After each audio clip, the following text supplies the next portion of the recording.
The snow didn't just fall that night. It fell with a purpose. Each flake was a cold, silent verdict, settling on my shoulders as I stood in the circle of stones. The verdict wasn't from the sky. It was from him. Alpha Cal of the Silvermane Pack stood before me, his expression carved from the same ice as the ground beneath my bare feet. Ilara, his voice was a low rumble, devoid of the warmth it held for others. You stand before the pack at your 20th moon, unmated, unshifted, a burden carried out of respect for your late parents. That respect has reached its end. A whimper tried to escape my throat, but I locked it away. Showing pain was fuel for them. Around the circle, faces I'd known since childhood watched. Some were blank. Some, like Lyra, the beta's daughter clinging to Cal's arm, held smug satisfaction. Not one held pity. Pity would have been a kindness. There was only cold acceptance. Your wolf is dormant, a ghost within you, Cal continued, his steel blue eyes cutting through the swirling snow. You contribute nothing. You take space, food, warmth from wolves who earn it. The Silvermane Pack cannot shelter weakness as winter tightens its grip. I tend the healing herbs. My voice was a fragile thread, torn by the wind. I care for the young when the hunters are away. I have never taken a meal I didn't work for. Lyra's laugh was a sharp, brittle sound. Tending flowers and minding pups. A human could do that. We are wolves, Ilara. Where is your beast? Where is your strength? You are a hollow shell in a pack of warriors. Cal didn't silence her. He agreed. Strength is the only currency of survival. You have none. By the law of tooth and claw, you are declared Omega not bonded, a ghost in our ranks. You are cast out. The words, though expected, landed like a physical blow. Cast out. It meant exile. It meant crossing the northern border into the uncharted, rogue-ridden wilderness. It was a death sentence, just politely phrased. You have until true dawn to gather what you can carry and leave our territory, Cal said, finally turning his gaze from me to the approving pack. If you are found within our borders after the sun breaks, you will be considered a rogue traitor and dealt with accordingly. He turned and walked away, Lyra at his side. The pack dissolved, melting into the shadows of the pines, returning to the warmth of the dens. No one looked back. In minutes, I was alone in the ceremonial circle, the snow already filling the footprints they left behind. The cold was no longer just in the air. It was in my bones, in my blood, in the hollow space where my wolf should have been. I had always been less, the pup who couldn't shift during the first moon, the girl whose only change was a slight silvering of her eyes in times of extreme stress. A defect, a mistake. I walked back to the pack grounds, a ghost already. My dwelling was a small, earthen-walled hut on the very edge of the compound. Inside, the space was bare. A pallet of straw, a shelf with a few worn tunics, and a single cherished possession, a smooth gray river stone my mother had given me, saying it held the moon's memory. I shoved 2 tunics in my threadbare blanket into a sack. My fingers closed around the river stone. It was the only piece of my past, of love I had left. Slinging the sack over my shoulder, I took one last look at the hut. No memories of laughter here, only memories of silence and sidelong glances. Slipping out through the hunter's gate, I entered the forest. The northern path was a faint scar under the thickening snow. My thin boots were soaked through in minutes. The wind howled through the trees, a chorus celebrating my demise. With every step, the pack bond, a faint, dull thread I'd always felt connecting me to the others, stretched, frayed, and then snapped. The silence in its wake was deafening, more profound than the wind. I was utterly, completely alone. For the first time, a spark ignited in my chest. Not warmth, anger, a tiny, defiant flame. They had not just discarded a useless member, they had severed a thread of my soul. Hours blurred into a nightmare of cold and exhaustion. My legs trembled, and my thoughts grew sluggish. To stop was to sleep. To sleep was to freeze. The forest grew darker, the ancient pines closing in like sentinels. Just as my knees buckled, sending me stumbling into a drift, I saw it. A structure, silhouetted against the moonlit snow. Not a cave, but something built. A stable, long abandoned, its roof sagging like a tired back. It was shelter. It was hope. I crawled the last few yards, my body numb. The interior was a cathedral of shadows, smelling of old hay and deep, eternal cold. Snow sifted through holes in the roof. In a corner, a pile of hay looked less rotted than the rest. I collapsed into it, pulling my blanket around me, my body racked with uncontrollable shivers. This was it. This was where the story of Ilara the ghost wolf ended, in the dark, in the cold, forgotten. My eyelids grew heavy, the cold a seductive lullaby. As the darkness at the edges of my vision bled inward, I heard something beneath the wind, a crunch of snow, not the gentle fall from a branch, a deliberate, heavy step. Then another, not outside, inside the stable. My heart, slow from the cold, gave a painful thud. I tried to open my eyes, to lift my head, but my body was no longer mine. The last of my senses caught a scent, not pack, not human, wild, earthy, powerful. And it was close.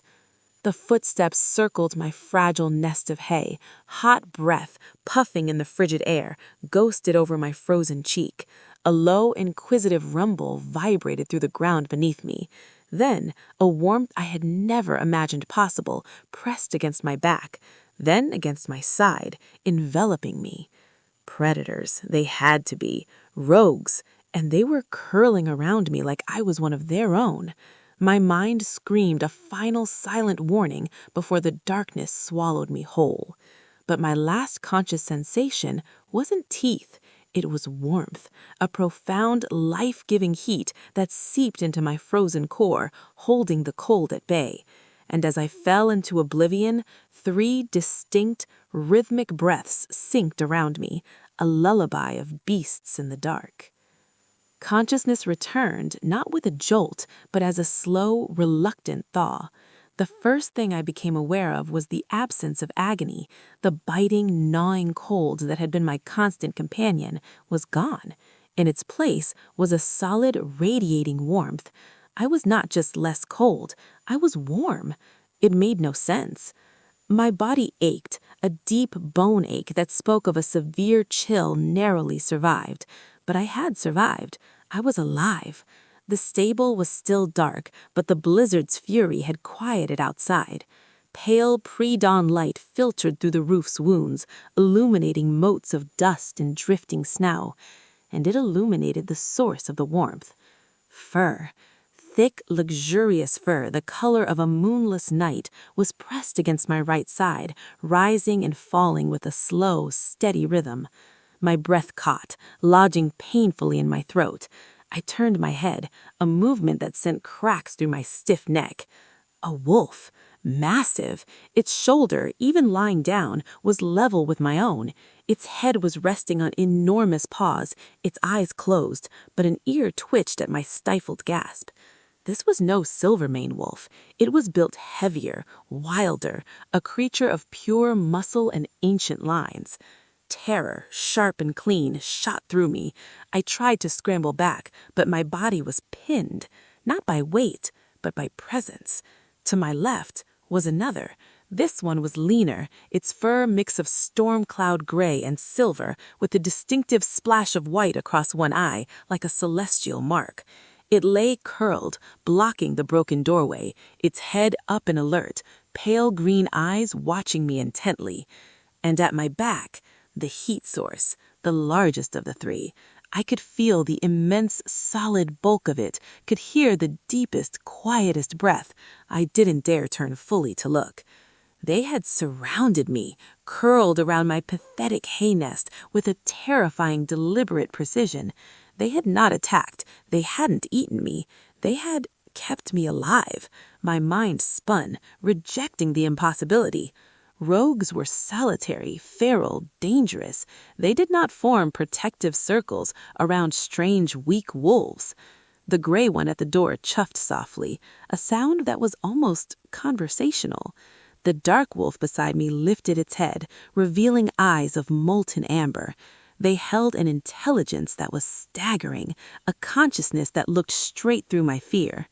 My wolf, the faint, dormant echo I'd carried all my life, stirred, not with its usual shame or fear, but with a sharp, sudden alertness.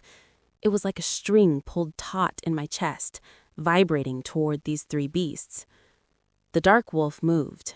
It rose with a fluid, powerful grace and took a single step toward me. I flinched back, hitting the solid warmth of the wolf behind me. A small sound of panic escaped my lips.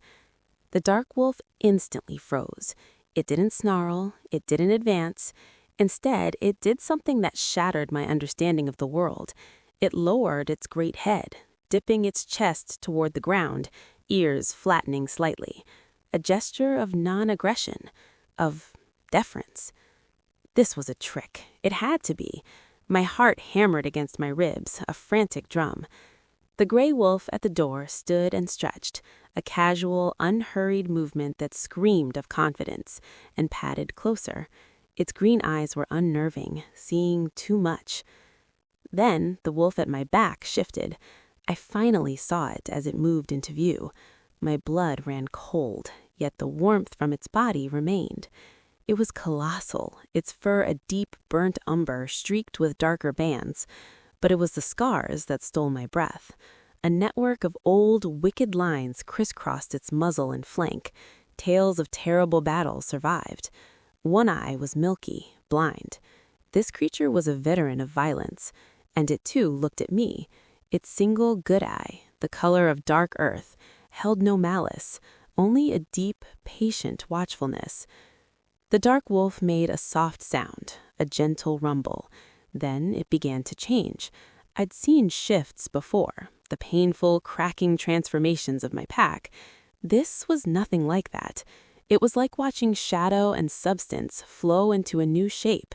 The air shimmered, and where the wolf had been, a man now knelt. He was tall, his frame powerful even in stillness. Dark hair fell to his shoulders, framing a face that was all hard angles and solemnity. A faint scar traced his temple. He wore simple, dark clothes, worn from travel, and his eyes, they were the same startling amber. "Do not be afraid," he said. His voice was like stones grinding deep in the earth, low and rough, but the words were measured, gentle. I could only stare, my voice trapped in my frozen throat. "We mean you no harm. My name is Rylan." The gray wolf shifted next, the transformation just as seamless. The man who rose was lean and sharp-featured, with hair the color of ash and those disconcerting pale green eyes. He moved with a predator's quiet grace. "I am Kalen," he said, his voice clearer, sharper than Rylan's, like ice cracking. Finally, the massive, scarred wolf shifted. The man was a giant, broad-shouldered and solid as an oak. His hair was the same burnt umber, tied back, his face a landscape of old wounds, the most prominent twisting his lip. He said nothing, only giving the slightest nod. His silence was more imposing than any speech. "And this is Torin," Rylan said, gesturing to him. "What are you?" I finally managed to whisper, the words scraping out. "Rogues you don't travel together. You don't do this." I gestured weakly at the nest they'd formed. "We are not rogues," Kalen said, his gaze never leaving me. "We are unattached, and we have been searching." "For what?" Rylan's amber eyes held mine. "For you." The words hung in the cold air, absurd and terrifying. "You don't know me. I'm nobody, an Omega who can't shift. My pack threw me away last night. You found a dying wolf in a stable, that's all." "Your pack," Torin spoke the first time. His voice was a deep, quiet rumble, like distant thunder. It held a weight that made the air feel heavier. "Is blind." "They cast out a diamond because they mistook it for coal," Kalen added, a flicker of contempt in his tone. I'm not a diamond, I said, anger suddenly cutting through my fear. This was cruel, a different kind of game. I'm broken. My wolf is silent. It has always been silent. You're wasting your time. Rylan moved slightly, and I tensed, but he only settled into a sitting position, making himself smaller, less threatening. Your wolf is not silent, Alara. It is bound. The use of my name shocked me. How do you know my name? We have been tracking your scent for weeks, Kaelin said, faint, suppressed, buried under layers of fear and herbs. But last night, when your alpha severed your pack tie, something cracked. Your true scent bloomed on the wind like wint jasmine, unmistakable. Bound? I grasped the word that mattered. What does that mean? It means, Rylan said slowly, someone used forbidden magic on you when you were very young. They caged your wolf, hid its power, made you appear weak. The world tilted. My parents' sad eyes, the healer's confused mutterings when I was a pup, Alpha Kale's father's strange insistence that I was simply a late bloomer before his sudden death. Pieces of a puzzle I never knew existed began to click into a horrifying picture. Who? My voice was a thread. Why? Fear, Torin said, his scarred face grim. Power like yours, born under a blood moon as you were. It threatens those who rule through strength alone. It is easier to cripple a potential queen than to share a throne. Blood moon.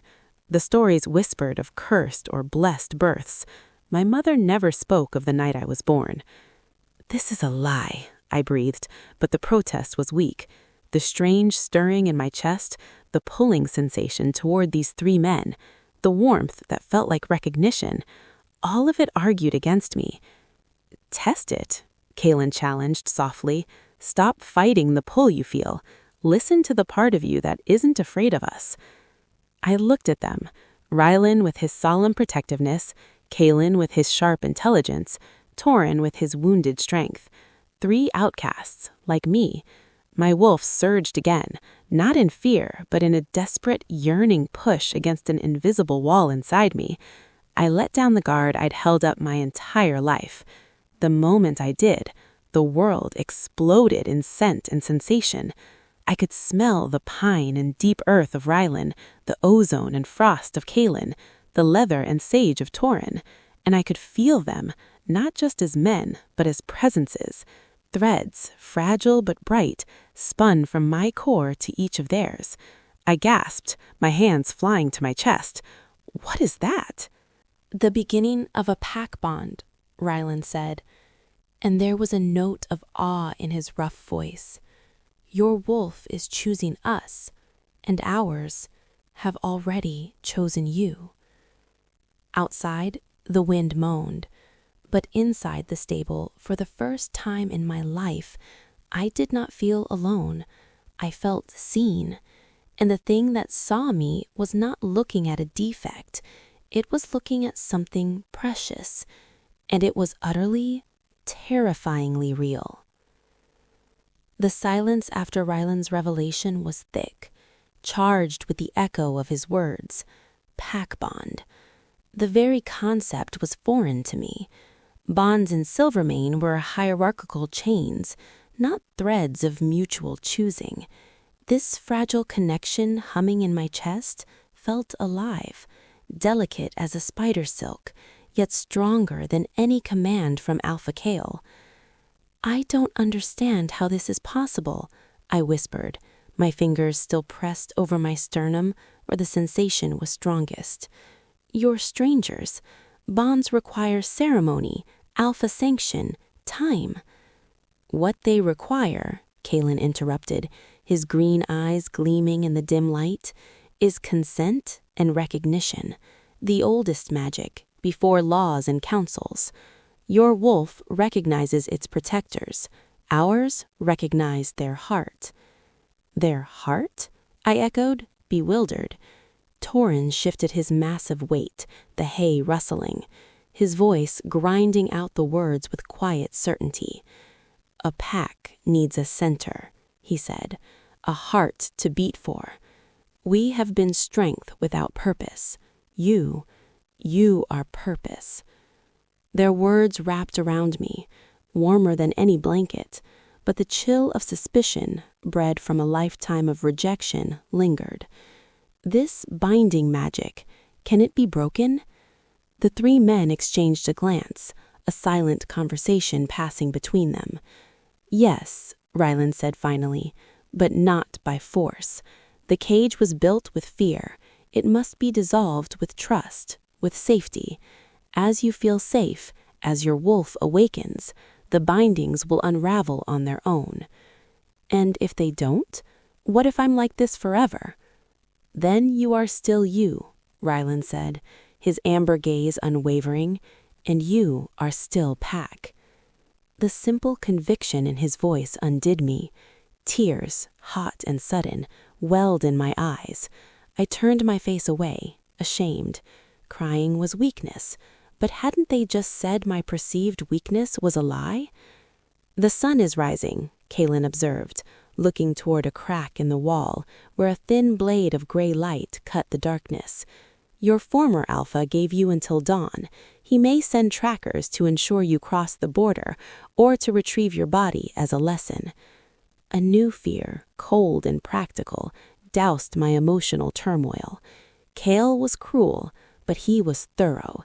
He would want confirmation. We must move, Rylan said, rising to his feet, with that effortless grace. There is a place, deeper in the unclaimed lands, a sheltered valley. We can go to ground there while you recover, while we understand what is forming. The thought of more travel through the frozen wilderness made my aching body protest. But staying here was to wait for Silvermane hunters, or worse, other, less scrupulous rogues drawn by the residual scent of a vulnerable Omega. I can't run, I admitted, the shame returning. I'm still weak. You will not run, Torrhen said.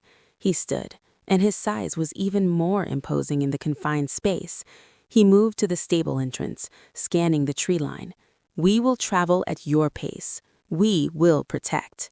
It was decided with a quiet efficiency that spoke of long practice. Rylan handed me a strip of dried meat from a pouch at his waist, venison, tough but nourishing. I ate it slowly, my stomach clenching in gratitude. Kaelin checked my thin boots, frowning at their state, and produced a pair of thick woolen socks from his own pack. The simple kindness was almost more overwhelming than their grand declarations. As we prepared to leave, Rylan paused by the nest of hay. He bent down and picked up the river stone I had dropped in my sleep. He held it in his palm for a moment, his thumb stroking its smooth surface, then handed it to me without a word. That small act of reverence for my only possession sealed something in my heart. We left the stable as the world turned from black to gray. The three men shifted back into their wolf forms, a breathtaking and silent transformation. Rylan took the lead, a shadow with amber eyes. Kaelin flanked us, his gray form ghosting through the trees, constantly scanning. Torrhen walked at my side, his massive shoulder a steady, warm presence I could almost lean on. We traveled north and west, away from the Silvermane border, deeper into the skeletal forest. The pace was slow, mindful of my stumbling steps. Every rustle in the undergrowth made me jump, but my guardians showed no alarm. Their calm was a shield around me. As we walked, my mind churned. The binding. My parents had died in a border skirmish when I was 8. Had they known? Was their death convenient? Alpha Kael's father had been Alpha then. He had always watched me with a strange, assessing coldness. The current Kael had merely inherited his disdain. Tell me, I said, my voice loud in the snowy quiet. Rylan's dark wolf ears swiveled back to listen. Kaelin, trotting nearby, let out a soft chuff. It was Rylan who shifted back to human form to walk beside me, his breath pluming in the air. Legends, he began, his voice low. Among some of the older, scattered wolves, there are stories of the frost-bound Luna, a she-wolf born under the blood moon, whose power is so potent that it threatens to freeze her own heart at birth. To survive, her wolf is often bound by those who fear her, appearing as an Omega, weak and dormant. I stumbled over a root, and his hand shot out to steady my elbow. His touch was electric, sending a jolt through the nascent bond. A Luna? The title was for an alpha's mate, a figure of respect and gentle power, not for a cast-off like me. Not a Luna by mating, he corrected, as if hearing my thought. A Luna by birthright, a true pack heart, with the power to heal bonds, to strengthen packs from within, to unite. He said the last word with a particular weight.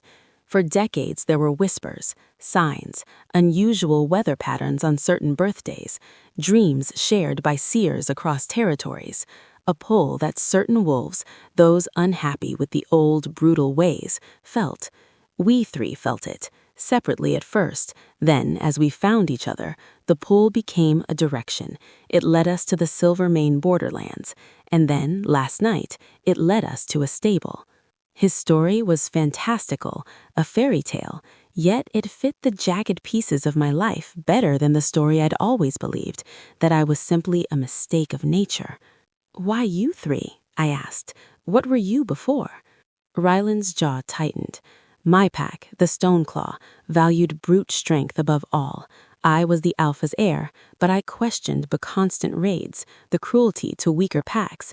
My brother challenged me for the title, accusing me of softness. I won the fight. I did not kill him, but he was badly injured. My father and the council called it weakness, a failure to cull the unfit. They exiled me for showing mercy. The pain in his voice was old but deep. I remembered Kale's words, "Strength is the only currency." Here was a wolf who had been cast out for choosing a different kind of strength. "Kalen?" I prompted softly. Ahead of us, the gray wolf glanced back. Rylan answered for him. His pack, Skyfall, were traitors, diplomats. Kalen uncovered a plot by their alpha to sell information about rival pack movements to human poachers for gold. When he brought it to the elders, the alpha framed him as a liar trying to incite rebellion. He was branded a traitor and driven out with nothing. And Torin? Ryland's expression grew grim. Iron Fang pack, traditional, rigid. Torin was their lead enforcer. His alpha ordered him to kill an Omega girl who refused a forced mating. Torin refused. He helped her escape instead. For his disobedience, they tortured him, scarred him, and cast him out as an example. 3 wolves, an heir, a strategist, an enforcer, all cast out for choosing integrity over blind obedience, all drawn together, and now, inexplicably, drawn to me. "We were a triangle," Rylan murmured, more to himself than to me, strong, stable, but pointing at nothing, and then we found our North Star. The valley he spoke of appeared as the afternoon light began to fade. It was a hidden, cupped hand in the mountains, sheltered from the worst winds, with a small, partially frozen stream and a deep, dry cave hidden behind a curtain of ivy and rock. It was a sanctuary. As we entered the cave, Torin and Kalen shifted back. Kalen immediately began gathering wood for a fire at the cave mouth, where the smoke would disperse. Torin checked the perimeter with a hunter's silent efficiency. Ryland spread out furs from their packs, creating a sleeping area far back in the cozy dark. Exhaustion hit me like a physical wave.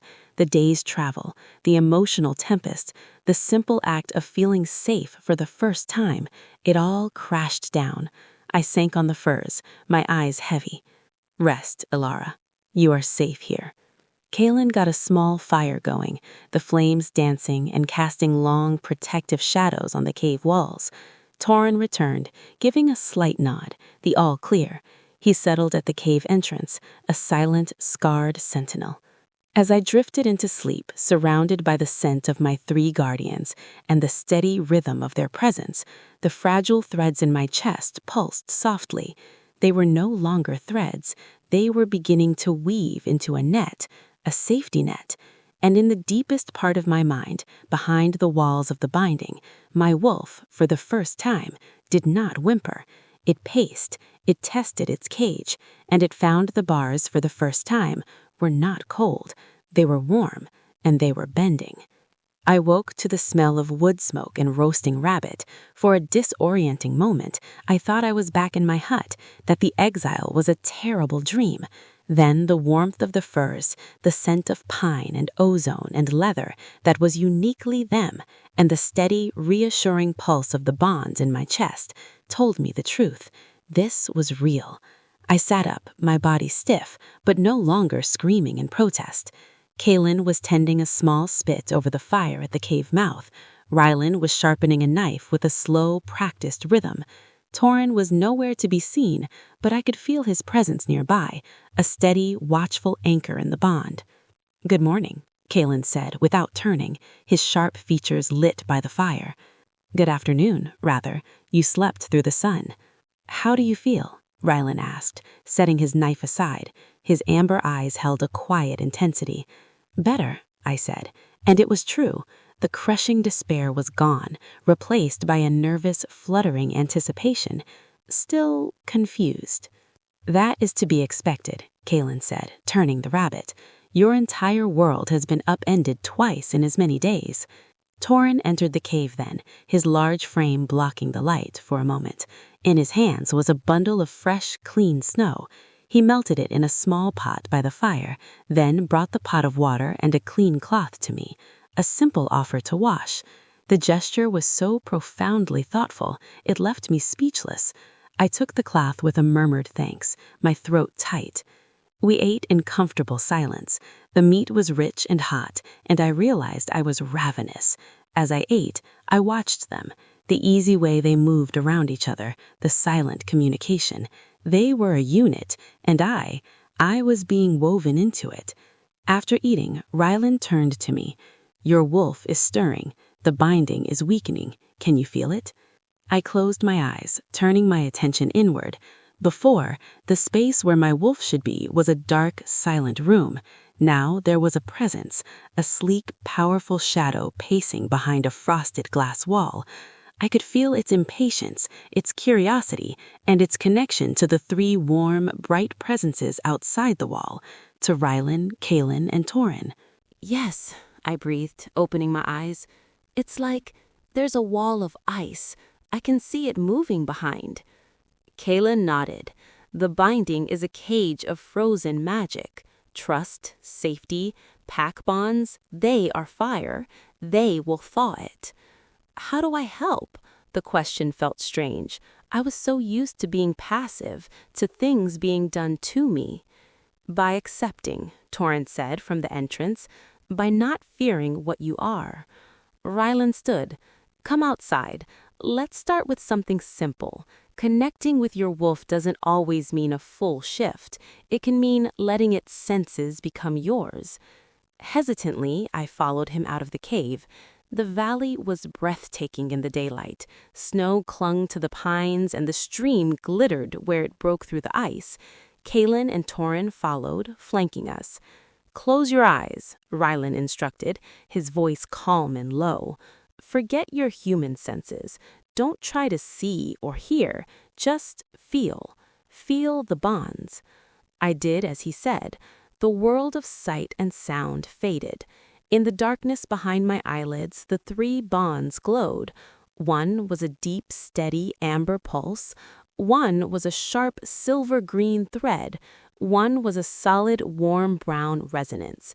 They thrummed with life, with protective energy. My wolf, behind its ice wall, pressed close to them, yearning.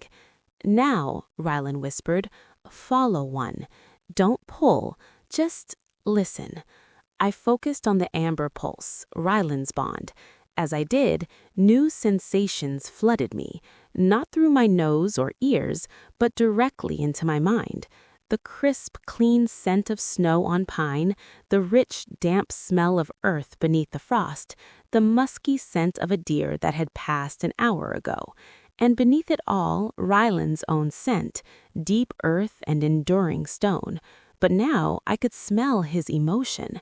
A focused calm, a layer of concern for me, and a deep, unwavering determination. I gasped, my eyes flying open. I could smell everything.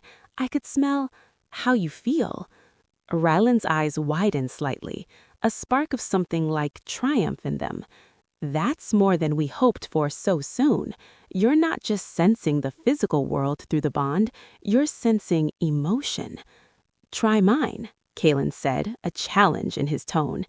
I closed my eyes again, finding the silver-green thread. This time, the sensations were different, sharper. I could almost taste the electricity in the air, the metallic hint of coming snow. I could sense the patterns in the landscape, the safe paths, the hidden dangers. And Kalen's emotional scent, a brilliant analytical mind constantly at work, a thread of amusement, and a fierce, loyal protectiveness. "You're mapping the valley," I murmured, looking for weak points in our defense. I heard Kalen's soft intake of breath. Remarkable. Finally, I turned to Torin's bond, the warm brown resonance. This was different again. It was not about scent or strategy, but about substance. I felt the solidity of the ground, the strength of the trees, the flow of the water deep under the ice. I felt Torin's unwavering stability, his patience that ran as deep as mountain roots, and a sorrow so old it had become part of his strength. When I opened my eyes, tears were streaming down my face, not from sadness, but from awe. For 20 years, I had been blind and deaf in a world of vibrant sensation. Now, I had just experienced the world through the souls of 3 extraordinary wolves. "You are a true Luna," Rylan said, his voice thick with emotion. To feel a pack's heart so clearly, it is a gift lost to most packs for generations. For the first time, the title didn't feel like a mockery or a fairy tale. It felt like a key turning in a lock deep inside me. That afternoon, we practiced. I learned to extend my own fragile awareness along the bonds, not just receive. I sent a pulse of gratitude to Rylan as he adjusted the furs in the cave. I sent a flicker of curiosity to Kalen as he examined strange tracks near the stream. I sent a wave of calm to Torin, who seemed perpetually on guard. Each time I felt their surprise, then their warm answering pulse, acceptance, acknowledgement, connection. It was during one of these exercises, as I focused on the ice wall within, that I saw it. A crack, a fine hair-lined fracture in the seemingly impenetrable barrier. My wolf's silver eye peered through it, meeting my gaze. Soon, it seemed to say. The moment was shattered by Torin. He went rigid at the cave entrance, a low growl building in his chest. In an instant, Rylan and Kalen were on their feet, shifting seamlessly. The peaceful energy of the valley vanished, replaced by a crackling tension. "What is it?" I whispered, my heart hammering. Rylan, in his dark wolf form, nudged me gently but urgently towards the back of the cave. Kalen slipped out into the fading light, a gray ghost. Torin held his position, a mountain of fur and fury. Then I heard it, distant but drawing closer, the baying of hounds. Not wolfhounds, these were rougher, wilder sounds, and beneath it, the pounding of paws, many paws. Kalen returned, shifting back, his face grim. A hunting party, not Silvermane. Their scent is feral, mixed, rogues but organized, at least 10. They've caught a trail. "Our trail?" I asked, dread a cold stone in my stomach. Rylan shifted back, his expression dark. "No, an older trail. A stag, wounded, passed through the North Ridge yesterday. But they are downwind of the valley. If they catch the stag's end, they will cross our scent." "We fight," Torin growled, his hand on the hilt of a large knife at his belt. 10 against 3, with Ilara unprotected? Kalen shook his head, his mind racing. Bad odds. The cave is defensible, but a siege would draw more attention. "We run," Rylan said, the words tasting bitter. "We disappear before their hunt brings us here." The baying grew louder, more frenzied. They had found the kill site. It was only matter of time. Panic threatened to choke me. I had just found safety. I had just seen a crack in my prison. Now violence was bearing down on us. My wolf snarled behind the ice, not in fear, but in fury at the threat to its new pack. The crack in the wall widened infinitesimally. "I have an idea," I said, the words coming out steadier than I felt. All three men turned to me, surprised. "You said I could sense emotion through the bonds. What if I could project it?" Kalen's green eyes lit with understanding. A blanket, a feeling, not to control, but to influence, to turn their interest. "Can you do that?" Rylan asked, searching my face. "I don't know," I admitted, "but the stag is dead. Its fear is gone. What if we replace it with a stronger feeling? Apathy, distraction." The baying was at the valley's rim now. We were out of time. "Do it," Rylan commanded softly. "We will guard you. Focus." I closed my eyes, blocking out the sound of the approaching hunt. I dove inward, not to the ice wall, but to the three glowing bonds. I poured my own desperate need for safety into them, and then, imagining them as a net, I threw that feeling outward, not as a shout, but as a mist, a heavy, dull blanket of nothing to see here, a profound disinterest. I pictured the rogue wolves slowing, their hunger momentarily forgotten, their noses confused, the trail going cold. I poured every ounce of my will into it, my body trembling with the effort. The crack in my inner ice walls spiderwebbed, but I held on. I felt Rylan, Kalen, and Torin lending me their strength through the bonds, a tidal wave of steady support. The baying stopped. Silence, sudden and profound, fell over the valley. Then a confused yik, the sound of paws milling about, a snarl of frustration from what must have been the lead rogue. And then, slowly, the sounds moved away, back the way they had come, fading into the distance. I slumped forward, my energy utterly spent. Strong arms caught me, Rylan on one side, Torin on the other. I looked up, exhausted, into their awestruck faces. "They left," Kalen whispered from the entrance, peering out. "They just lost interest and left." "You did it, Alara," Rylan said, his amber eyes shining with pride. "You protected your pack." As darkness fell, secure once more in the cave, the bonds between us didn't just hum, they sang. And behind the ice wall, now webbed with fractures, my wolf threw back its head and let out a silent, triumphant howl. The days that followed were a strange, liminal dream. Safe in our hidden valley, the world of packs and alphas and rejection felt like a story told about someone else. Here I was simply Alara, and here I was learning what that meant. The crack in the binding did not immediately shatter. It was a slow, persistent thaw. With each passing hour of safety, each moment of unspoken understanding with my three guardians, the ice melted a little more. My senses, once dull, grew sharper, even in my human form. I could hear the scratch of a vole under the snow 50 paces away. I could distinguish the scent of each individual pine around our cave. And the bonds? They were becoming as familiar to me as my own heartbeat. Rylan took on the role of my primary guide. His teaching was patient, grounded. He taught me to track, not just by sight, but by layering sense and reading the subtle disturbances in the energy of the forest. "Everything leaves an echo," he'd say, his low voice calm. "A footprint is not just a shape in the snow. It is a story of weight, of intention, of fear or confidence." One morning, as we practiced near the frozen stream, he stopped and looked at me intently. "Your eyes," he murmured. "The brown is almost gone.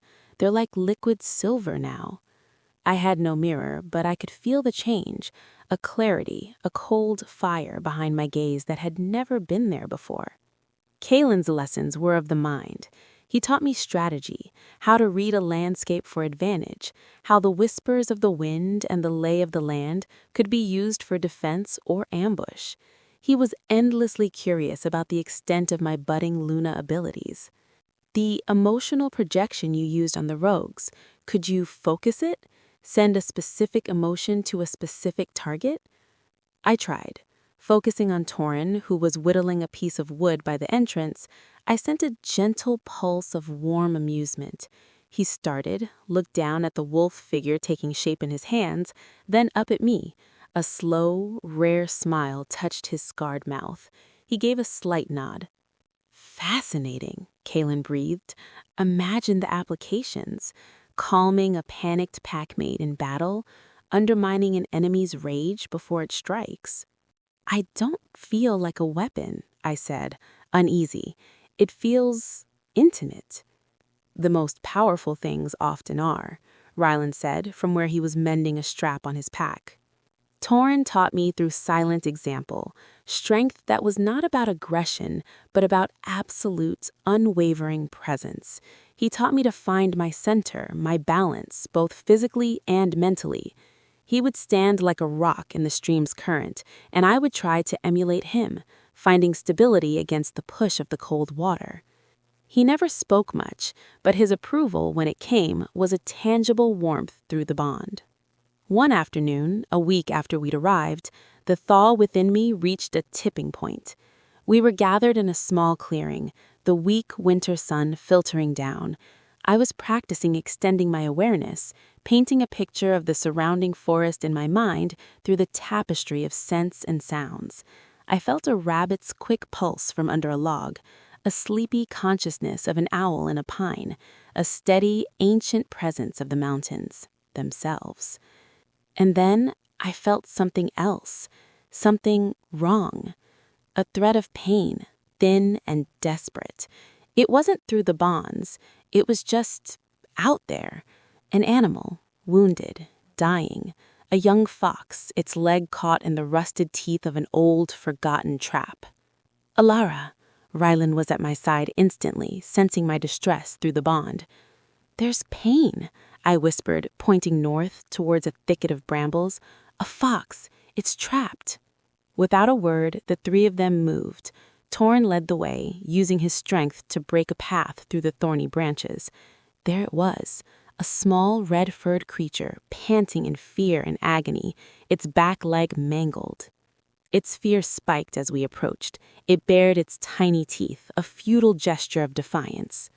"Stay back," Kaelin said, his voice soft. "Its fear will make it bite." But I couldn't stay back. The thread of its pain was hooked into my own heart. Without thinking, I knelt in the snow, several feet away. I closed my eyes and did what felt instinctive. I didn't project a blanket of calm. I focused on the fox, on its wild, terrified spirit, and I sent it a single, pure feeling: safety, help.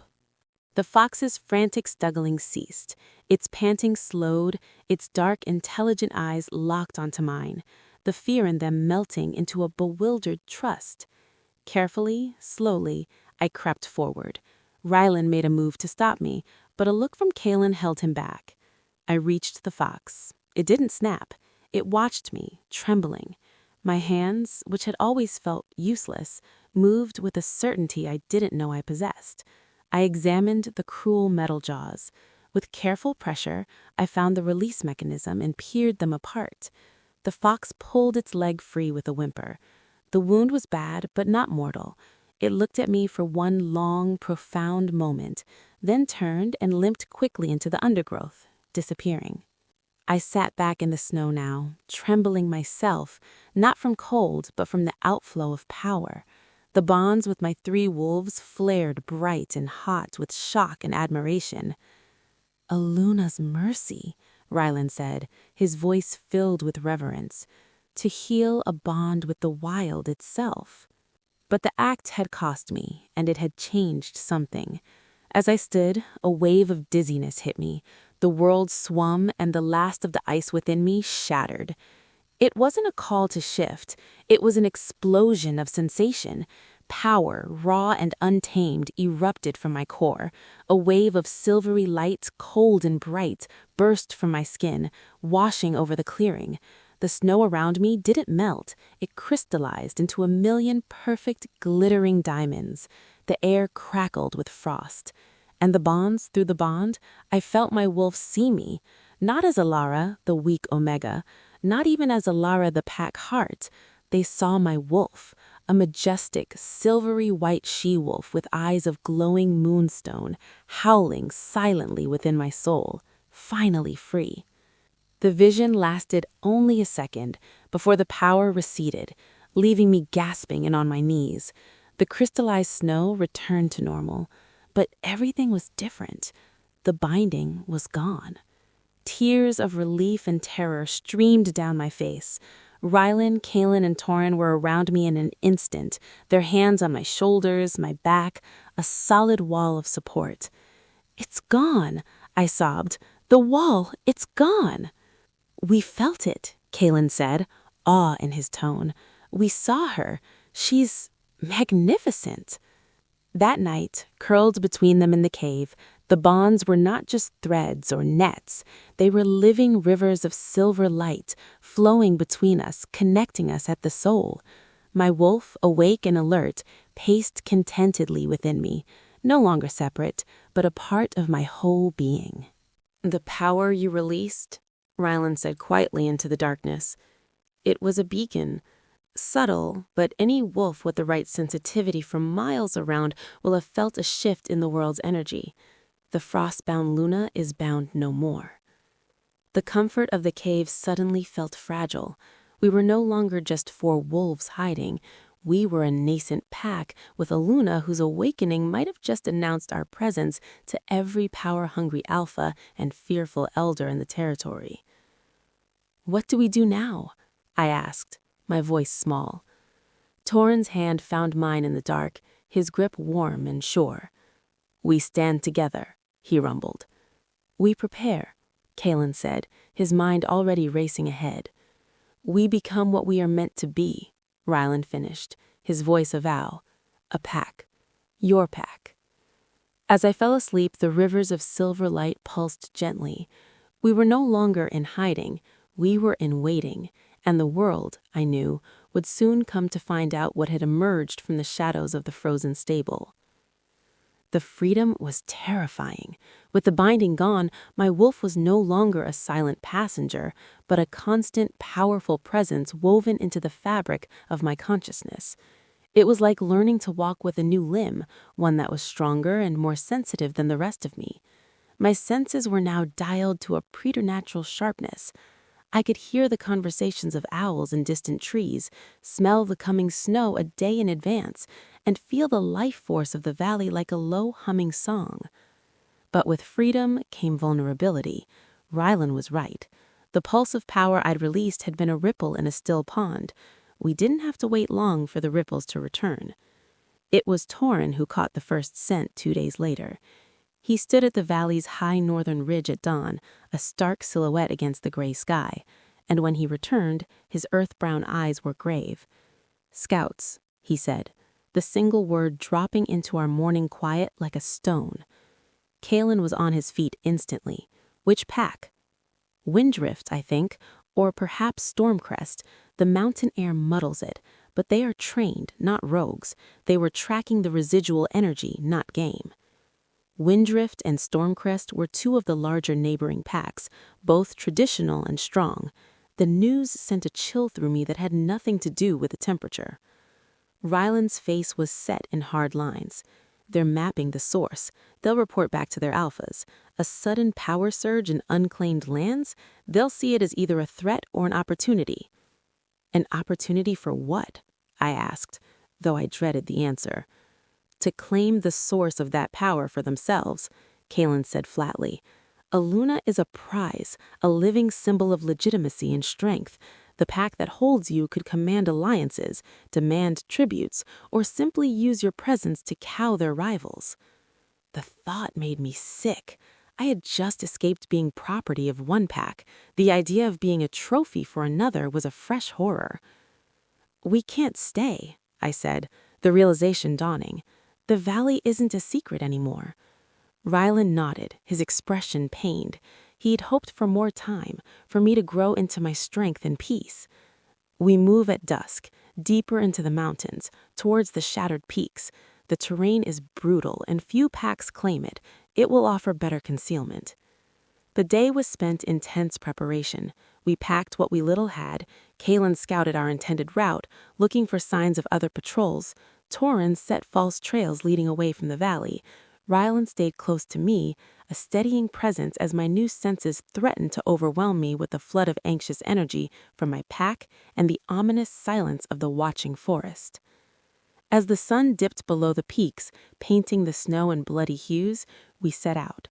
We traveled in wolf form for speed and stealth, Rylan in the lead, a shadow among shadows, Kalen ranging ahead as scout, Torrin and I in the middle, his massive form a comforting bulwark. My own wolf form was still unfamiliar, a power I hadn't yet dared to fully embrace, so I remained on two legs, relying on their protection. We had not gone more than a few miles when Kalen's warning howl echoed in my mind through the bond, a sharp, silent pulse of danger. We froze, melting into the landscape. From a ridge above our path, two wolves appeared. They were large, well-fed, their fur thick and groomed, Windrift patrol wolves. They stood, scanning the gully below, their noses working the air. My heart hammered against my ribs. I tried to project that blanket of disinterest, of nothing here, as I had with the rogues, but this was different. These wolves were alert, sent on a specific mission. My power slid off their focused minds like water off oil. Rylan's thought came through the bond. Hold, do not move, do not even think of them. We became part of the rock and snow. Minutes stretched into an eternity. One of the Windrift wolves let out a low whine, uncertain. Then a distant, commanding howl sounded from the north, a recall. With a last look into the gully, the two wolves turned and lopped away, disappearing over the ridge. We didn't move until long after their scent had faded on the wind. The close call left us all shaken. The mountains were no longer empty. They were being watched. We pushed on through the night, the journey becoming a grueling test of endurance. The shattered peaks lived up to their name, a tortured landscape of sharp cliffs, deep crevices, and winds that screamed like lost souls. It was a place that rejected life. Just before dawn, we found shelter, a shallow cave under an overhang, little more than a crack in the rock, but it would hide us from the sky and the wind. We collapsed inside, exhausted. As we shared water and a few bites of food, a new sound reached us. Not the wind, not an animal, a howl, long, clear, and searching. It was not a patrol signal. It was a proclamation. It rolled across the peaks, echoing and re-echoing, and it carried a signature of power and authority I recognized with a jolt of primal fear. Alpha Kale.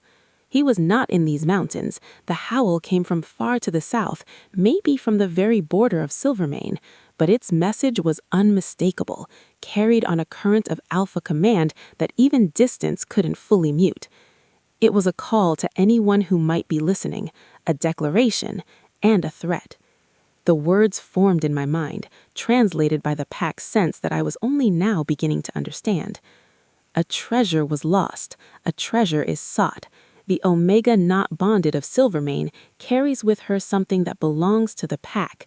Any who shelter her declare enmity, return what is ours, and the debt of theft will be forgiven. Theft? He's reframing my exile.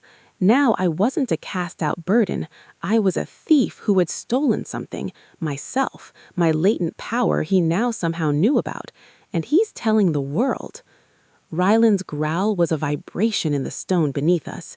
He lies. He knows what you are. He's not trying to get you back. He's making you a target. If he can't have you, he'll ensure no one else can have you in peace. Kalen's face was pale with fury. He's putting a price on your head without saying it. Declare enmity?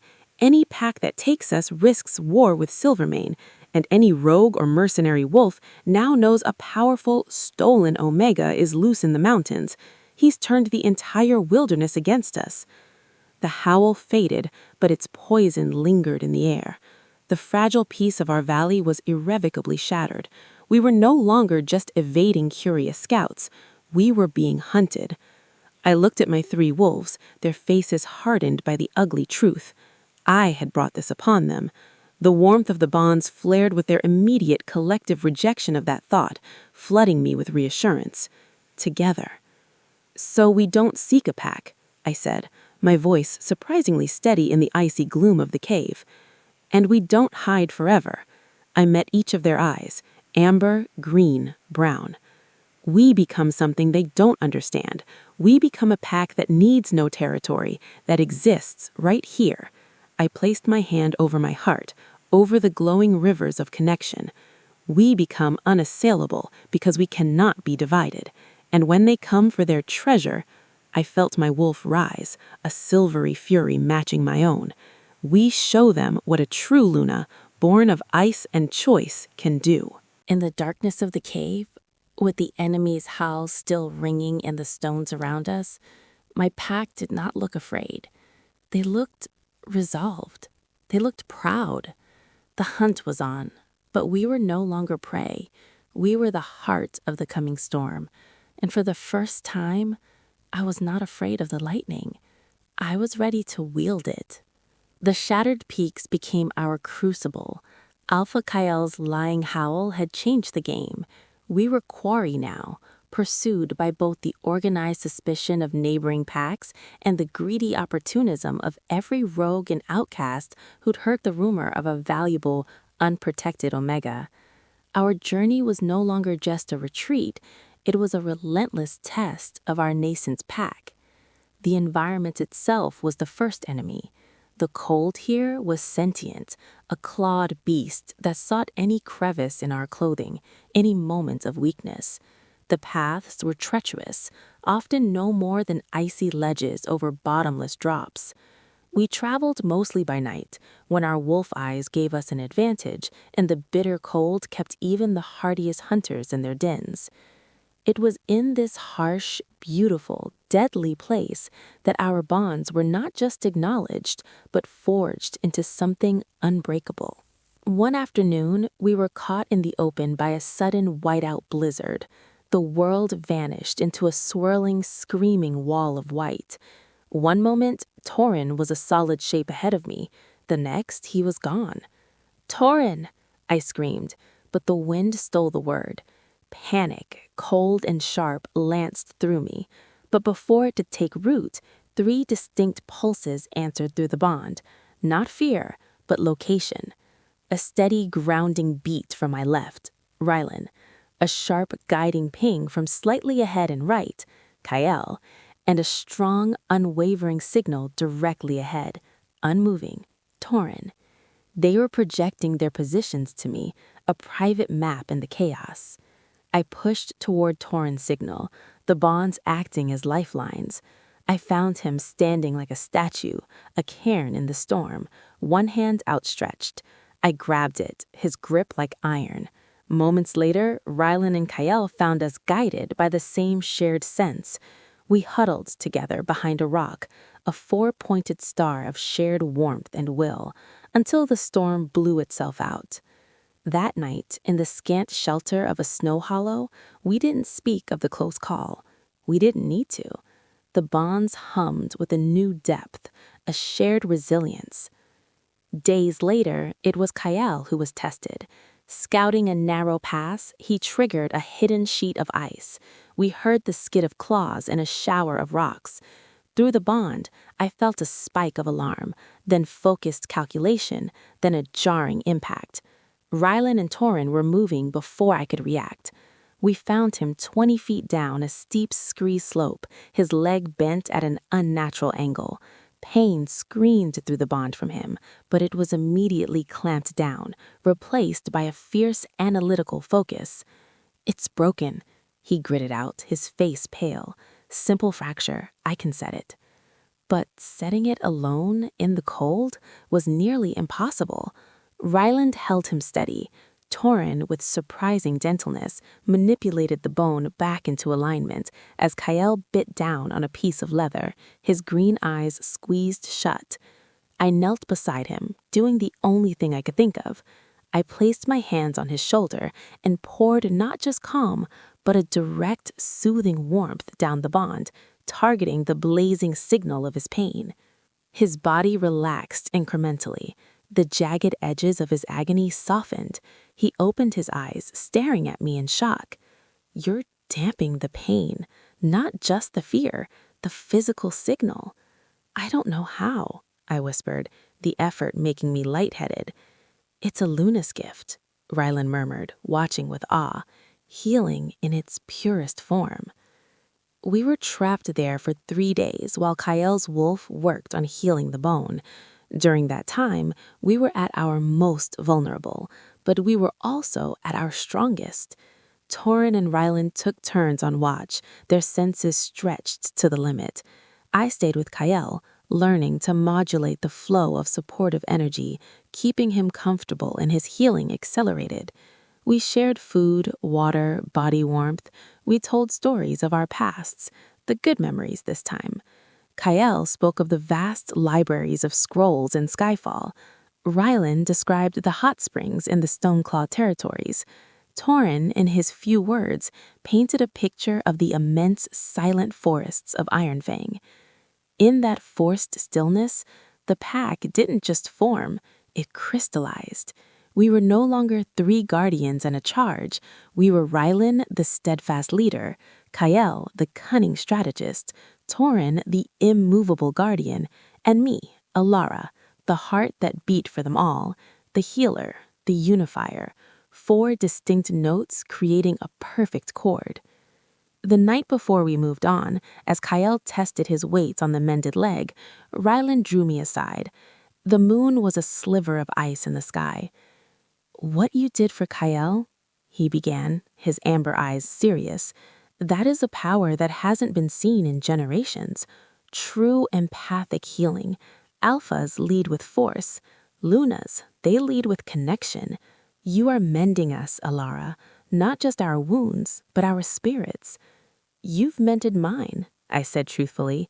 "You pulled me from the dark."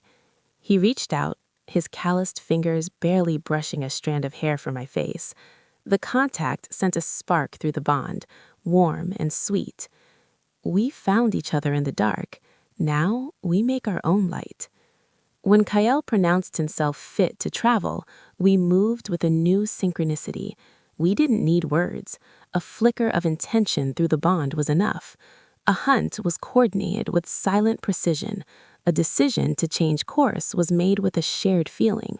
We were becoming a single entity with 4 bodies. It was this unity that saved us from the next most direct threat. We had descended into a lower forested valley between peaks, hoping to find game. The air was still, heavy with the promise of more snow. I was practicing extending my awareness, painting the forest in my mind, when I felt them. Not wolves, not exactly. Their minds were a chaotic, hungry static. Wargs, the degenerate, twisted cousins of true wolves who ran in large, mindless packs and consumed everything in their path. They were a blight, and they were close, very close. A dozen, maybe more, moving with a single ravenous purpose. Danger, many, close. I pulsed the warning through the bond, along with the direction. My 3 wolves reacted instantly. There was no panic, only a swift, terrifying efficiency. We were in a bad position, a clearing with limited escape routes. "The rock!" Rylan's command came through the bond, and we moved as one, sprinting for a large, sheer-faced boulder at the edge of the clearing. It would protect our backs. We reached it just as the first warg burst from the tree line. It was all gnashing yellow teeth and matted, mange-ridden fur. More followed, spreading out in a semicircle, drool dripping into the snow. Their eyes held no intelligence, only endless, gnawing hunger. 3 against 12. Impossible odds. My wolf surged within me, not with fear, but with a fierce, protective rage. These creatures threatened my pack, my family. As the wargs tensed to charge, I didn't think, I acted. I stepped forward, placing myself slightly ahead of Rylan. I threw my arms out and didn't try to project calm or disinterest. I projected authority. A wave of pure silvery Luna power exploded from me. This was not the gentle light from the Fox clearing. This was a commanded blast of glacial will.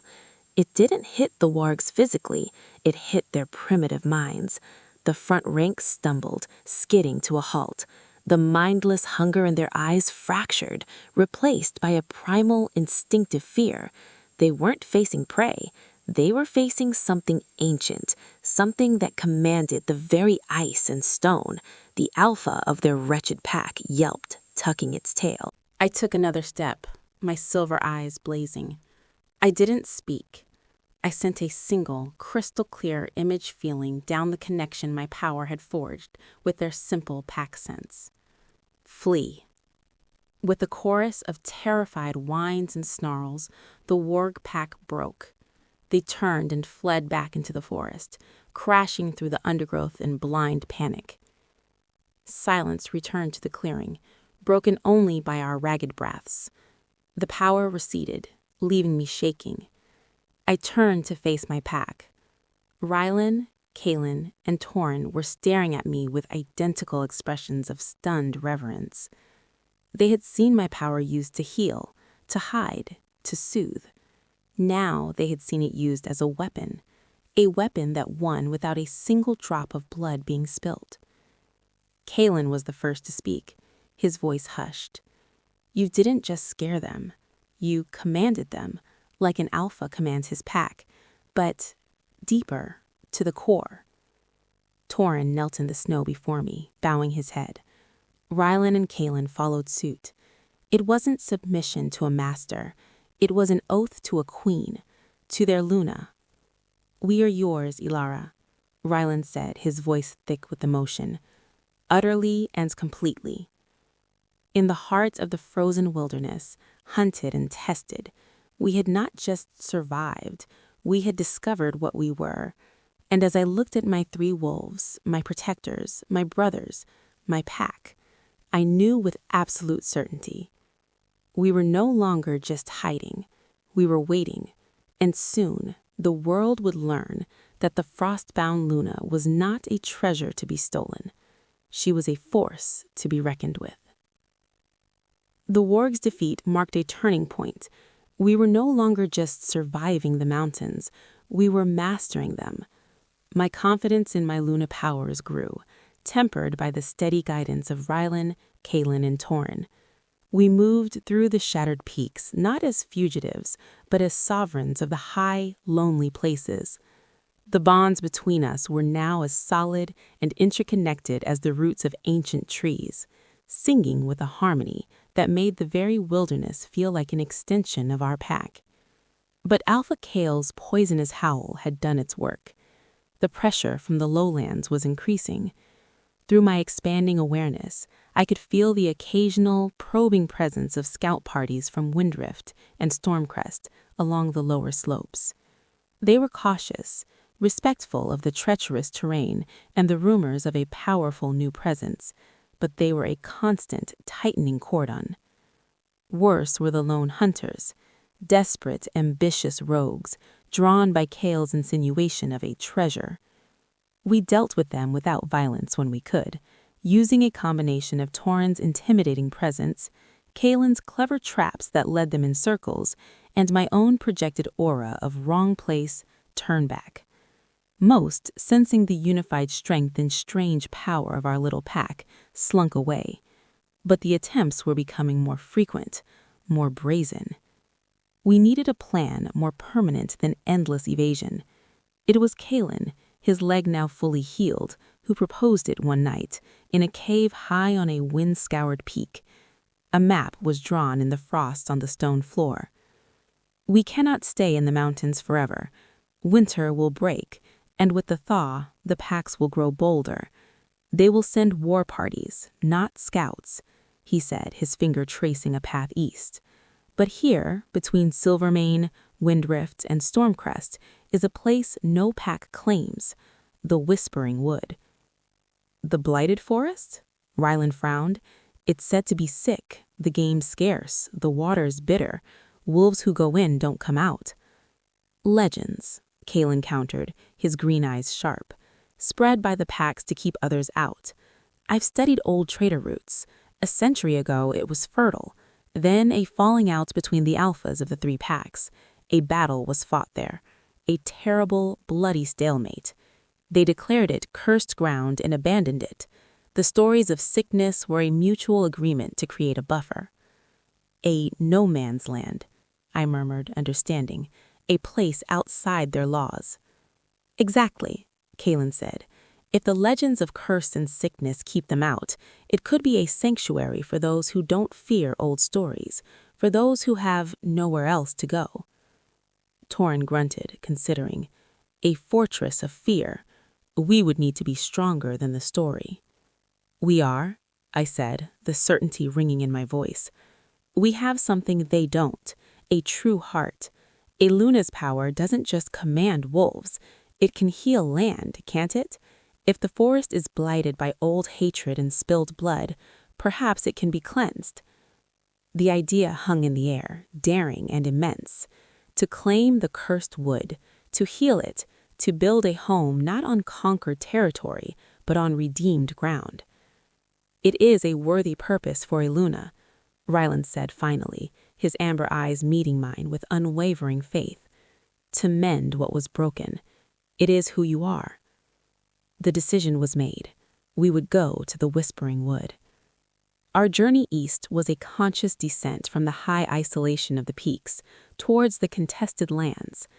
The sense of being watched intensified. We avoided the known paths, moving like mist through the dense, old-growth forests that skirted the pack borders. It was during this journey that we found the first of them. A small family group, a male, a female, and 2 young adolescents, huddled in a makeshift lean-to, their scent tinged with fear and defeat.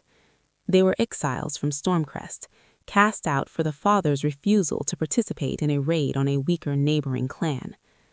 We observed them from a distance for a day. They were struggling, hungry, terrified of being found by either Stormcrest hunters or rogues. The mother was trying to teach the young ones to hunt rabbits, but her lessons were frayed with anxiety. They are like we were, I whispered to Rylan, broken and alone. Do we approach? Kaelin asked. They could be a liability, or they could be the first stones of a foundation. I didn't answer with words. I reached out with my Luna sense, not to the wolves themselves, but to the space around them. I sent a gentle, pervasive feeling of calm and safety into the very air of their little camp. The mother, who had been tense as a bowstring, paused in her instruction. She looked around, confused, then took a deep, shivering breath, her shoulders relaxing slightly. The young ones, feeding off her energy, stopped their fidgeting. We approach, I said, but carefully. Rylan and I went forward, hands visible, moving slowly. The father, a stocky wolf named Garvin, sprang up, positioning himself in front of his family, a dull knife in his hand. His eyes were wide with fear, but also a desperate courage. We mean no harm, Rylan said, his voice's usual low, steady rumble. We are travelers. We saw your smoke. We have nothing worth taking, Garvin growled, but his eyes flicked to me, and I saw the confusion there. My silver eyes, my bearing, I did not look like a typical rogue or hunter.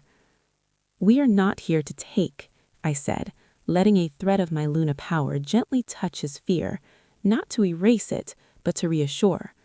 There is a place, east of here, a place where packs hold no sway, a new start for those who wish to live by different laws. The Whispering Wood? Lena peered around her mate. It's cursed. Nothing grows there. Curses can be broken, I said, meeting her gaze. I allowed a little of my inner light, the silvery essence of my wolf, to show in my eyes, by new kinds of magic. They stared, awestruck and wary.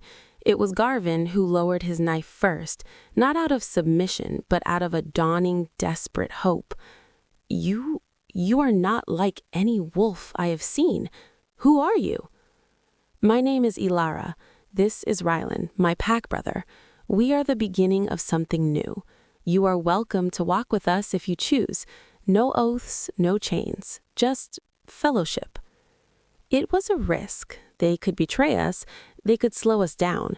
But as Lena's eyes filled with tears of relief and the young ones looked at us with a spark of curiosity instead of fear, I knew it was the right one. We didn't gain just 4 wolves that day. We gained a principle. Over the next week, as we skirted the territories, we found others. A pair of aging warriors from Windrift, discarded for being too slow. A young healer from a destroyed minor pack, hiding with her infant child. A lone hunter who had simply walked away from the rigid hierarchies of Silvermane years ago. They were the lost, the discarded, the disillusioned. Each time we approached with caution. Each time I used my growing powers not to compel, but to offer a glimpse of genuine sanctuary, of a pack built on mutual protection rather than dominance. And each time, they chose to follow. By the time the dark, tangled line of the Whispering Wood appeared on the horizon, our party numbered 15. We were a ragged, motley caravan of hope and trauma, but we were a community. From a ridge, we looked down upon the forest. Even from a distance, it felt different. The trees were a dense, brooding blanket of deep green, but the air above it seemed still and heavy. No birdsong carried from it. An aura of melancholy and old pain emanated from its depths, a psychic scar on the land. My pack, my original 3, gathered close. The newcomers watched me, their new, unspoken leader, for a reaction. I closed my eyes and opened my Luna senses fully, reaching toward the wood. The feeling was immediate and profound. Grief, anger, betrayal. The echoes of 100 wolves who had died there, their pack bonds violently severed, their lifeblood soaking the roots. The land itself was in pain, holding the memory of that ancient, pointless battle. A single tear traced a cold path down my cheek. "It's not cursed," I said, opening my silver eyes. "It's grieving. It's waiting for someone to listen." I turned to face the small crowd of hopeful, fearful faces. "This is our new home," I announced, my voice carrying on the still air with a strength that was not my own, but ours. But we do not conquer it. We befriend it. We heal it as we are healing each other. The first law of our pack here in the Whispering Wood will be this: no blood may be spilled in anger on this ground. We mend the past with our present. A solemn silence fell. Then Garvin, the former Stormcrest wolf, knelt in the snow, placing his fist over his heart. One by one, the others followed. The old warriors, the young healer, the lone hunter, Lena and her children.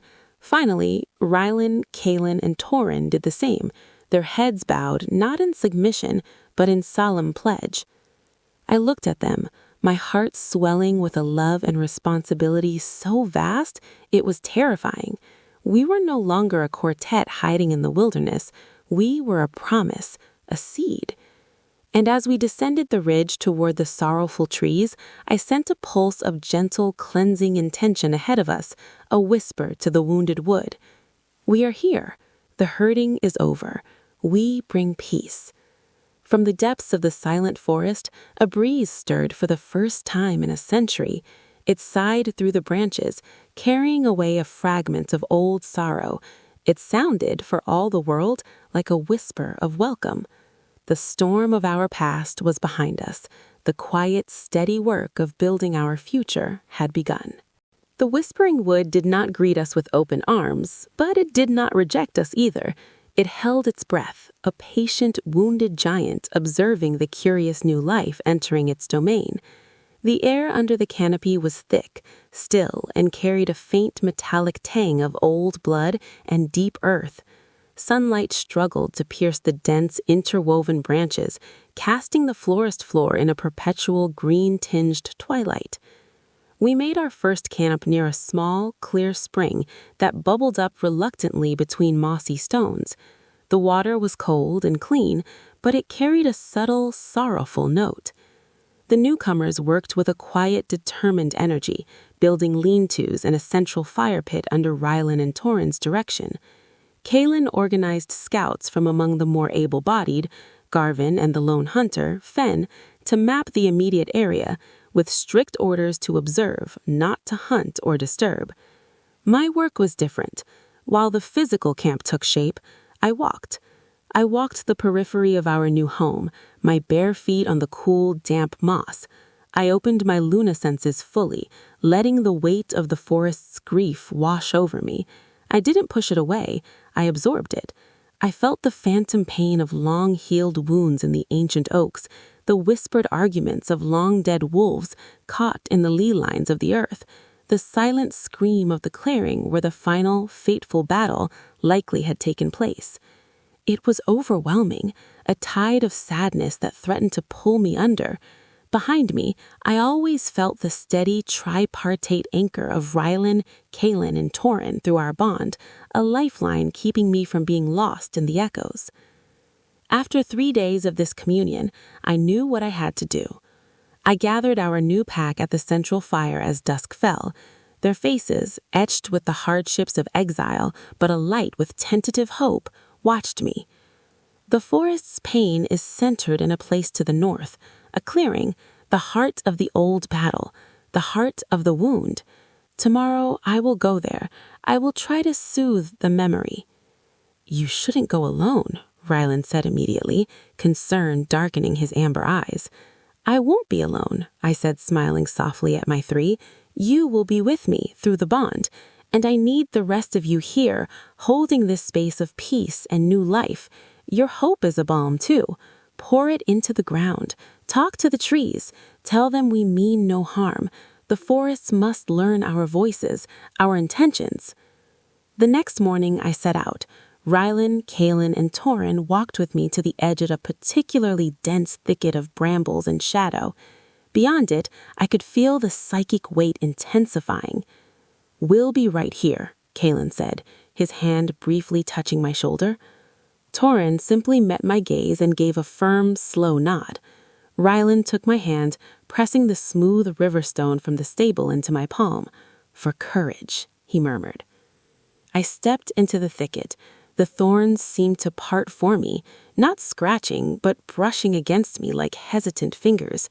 The air grew colder, the light dimmer. The very silence became a presence, a listening void. I emerged into the clearing. It was a perfect, unnatural circle, devoid of trees.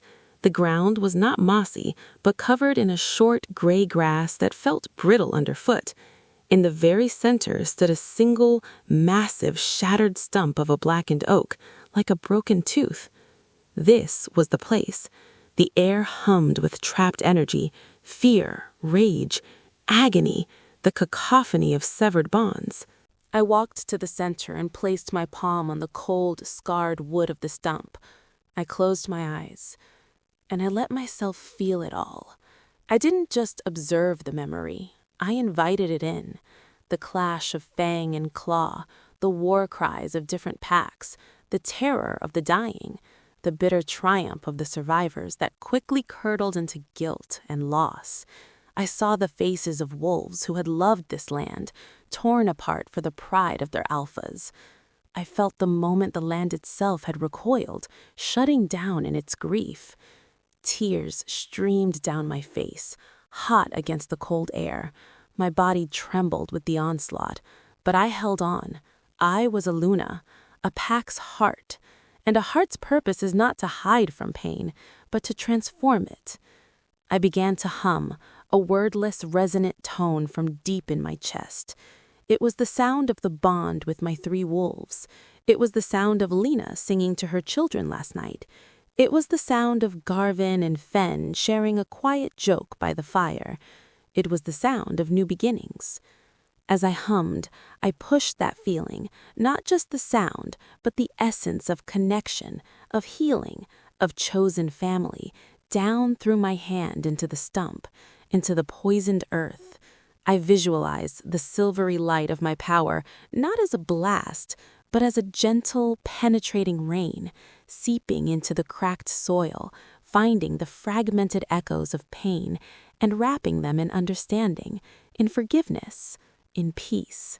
I poured every ounce of love I had for my strange, beautiful, broken pack into that wounded ground. I poured the love for my lost parents. I poured the defiant hope that had kept me walking into the blizzard. I poured it all out until I was an empty vessel swaying on my feet. The humming stopped. The silence rushed back in. But it was a different silence. The oppressive, heady weight was gone. The air felt clearer, colder in a clean winter morning way. I opened my eyes. A soft green shoot was pushing its way up from a crack in the blackened stump, right under my palm. Around the clearing, the gray grass seemed to be gaining a faint tinge of emerald, and from the forest beyond the circle, a sound returned, the tentative, beautiful song of a single winter thrush. I had done it. Not a grand exorcism, but a healing, the first of many. Exhaustion claimed me then. My knees buckled, but I never hit the ground. Strong arms caught me, Ryland's on one side, Torrens on the other. Kalen was there, his sharp face softened with awe as he looked from the green shoot to my pale face. We felt it, the whole forest. It sighed. As they helped me back to camp, a change was already evident. The air in the wood felt lighter. The sunlight dappling the forest floor seemed brighter. And when we arrived, the pack was gathered, their faces alight with a wonder that mirrored my own. Lena approached, her eyes wide. "Ilara, while you were gone, the spring, the water, it lost its bitter taste. It tastes sweet now." It was working. The healing of the heart was radiating outward. That night, around a larger, brighter fire, the atmosphere was transformed. The fear was gone, replaced with a profound, quiet joy. Stories were shared, not of loss, but of skills and dreams. The old warriors demonstrated a weaving technique. The young healer, Maya, showed me her herb lore. Garvin's sons practiced their stalking skills, their laughter ringing through trees that no longer seemed to muffle sound. I sat between Rylan and Torren, Kalen opposite me, our bond glowing with a deep, satisfied warmth. We had done more than find a hiding place. We had planted a seed of a new world. As I looked around the circle at the faces lit by firelight, each one unique, each one valued, each one free, I understood my purpose completely. I was a Luna not to command an army or sit on a throne. I was a Luna to tend a garden, to nurture the broken, heal the land, and protect the fragile, beautiful thing we were building. A pack based on what you could take, but what you could give. A pack called home. The whispering wood was whispering again, but now its voice was not of sorrow. It was a gentle, growing song of renewal, and we were its chorus. Spring came tentatively to the whispering wood. Where there once had been only gray grass and sorrow, clusters of early snowdrops and witch hazel bloomed. But game, once scarce and nervous, grew more plentiful and bold. The very trees seemed to stand taller, their branches cradling newly built nests. Our pack, which we had begun to call the Hearthwood, in honor of the central fire that was our gathering place, thrived. We were nearly 30 strong now, word of a sanctuary in the cursed wood, led by a she-wolf with moon silver eyes who could heal wounds and land alike, had spread through the underground network of exiles and disillusioned wolves. They came in trickles, each vetted by Kalen's sharp intuition and welcomed by the growing community. We built proper lodges from fallen timber and living wood, a communal hall, a healing hut for Maya. We had hunters, builders, crafters, teachers. We had a life. I continued my work, walking the ley lines of the forest, soothing residual pockets of pain, encouraging new growth. My bond with Rylan, Kalen, and Torren deepened into something wordless and absolute. They were my pillars, my counselors, my dearest friends. The love between us with a quiet, steady flame, a promise of something more that we all felt, but amidst the work of building a pack, had not yet given voice. Our peace was not ignorant of the outside world. Kalen's scouts, now a trained rotation, kept a discreet watch on the borders of the wood. The stories of the cursed wood coming back to life had reached the neighboring packs, and with it, renewed interest in its inhabitants. The first official challenge came from Windrift. A small diplomatic party, led by a beta named Corvin, arrived at the wood's edge. They demanded to speak to the leader of the squatters. Rylan, Kalen, Torin, and I met them. I wore a simple tunic and leggings, my unbound hair silver in the sunlight. I looked nothing like a traditional alpha. Corvin, a handsome wolf with an arrogant tilt to his chin, dismissed Rylan and the others with a glance, focusing on me. So, you are the rumor, the Omega who thinks she can found a pack in a buffer zone. This land is under the protection of Windrift, Stormcrest, and Silvermane. You are in violation of treaty. His tone was dismissive, meant to intimidate. I felt Rylan tense beside me, but I sent a pulse of calm through our bond. The treaties speak of the cursed wood, a place of sickness. Look around you, Beta Corvin. Do you see sickness? Or do you see life restored? The curses have been lifted by Keese. We claim no territory that was held by another. We claim only this wood, and we harm no one. Corvin's eyes narrowed. He could feel it, the health of the land, the lack of fear in my eyes, the unified, quiet strength of the 3 formidable wolves at my back. Your community attracts wolves who owe allegiance elsewhere. That creates instability. It offers a home to those who have none, I countered.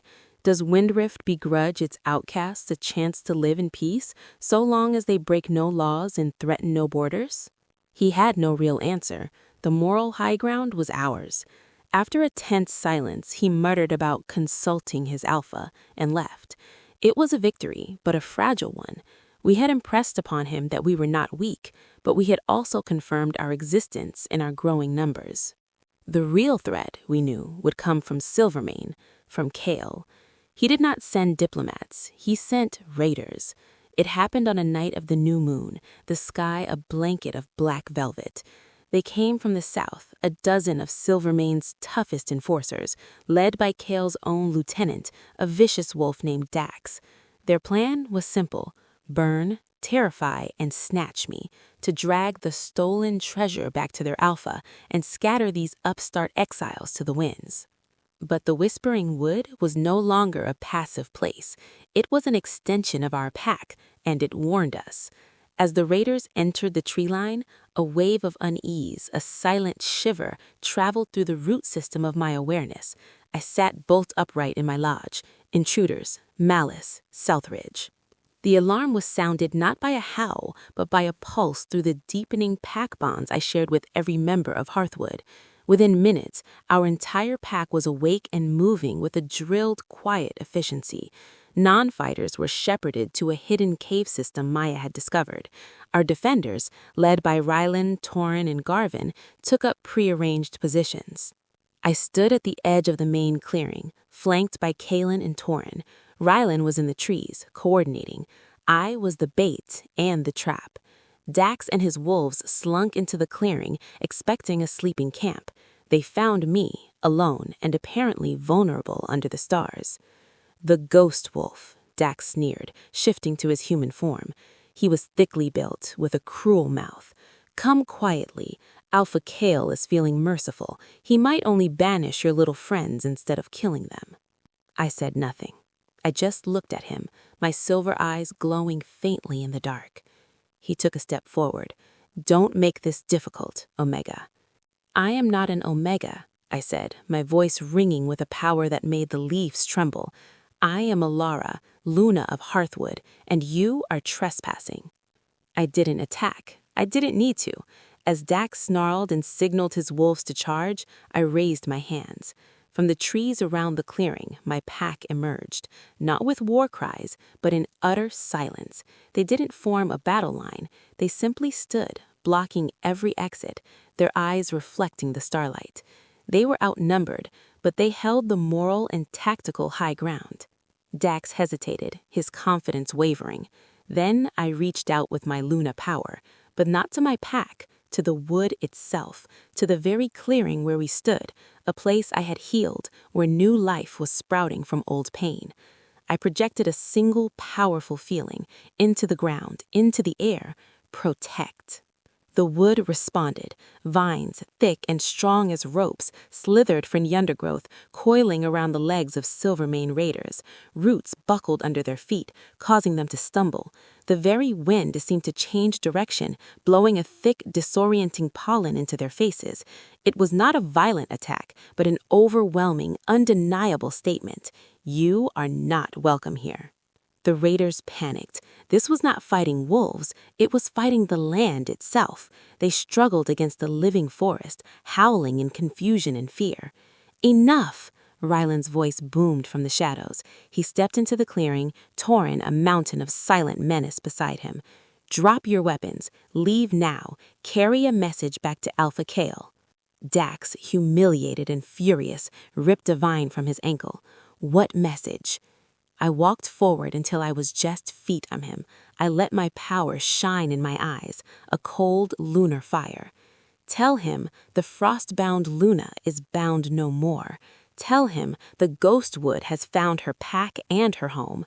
Tell him the whispering wood remembers the blood Silvermane spilled here long ago, and it chooses a different path now. If he sends violence here again, the forest itself will rise against him, and so will we. The conviction in my voice, the eerie power of the wood, the calm, deadly readiness of my pack, it broke them. With snarls of frustration, the Silvermane raiders turned and fled, crashing back through the trees they had come from, defeated without a single blow being struck. As the last of them disappeared, a cheer went up from the Hearthwood pack, quiet but fierce. We had defended our home, not with claw and fang, but with unity, heart, and the power of healed land. Ryland came to my side, pulling me into a brief, fierce hug. You are magnificent, he whispered against my hair. Kalen was grinning, already planning how to use this event to strengthen our defenses further.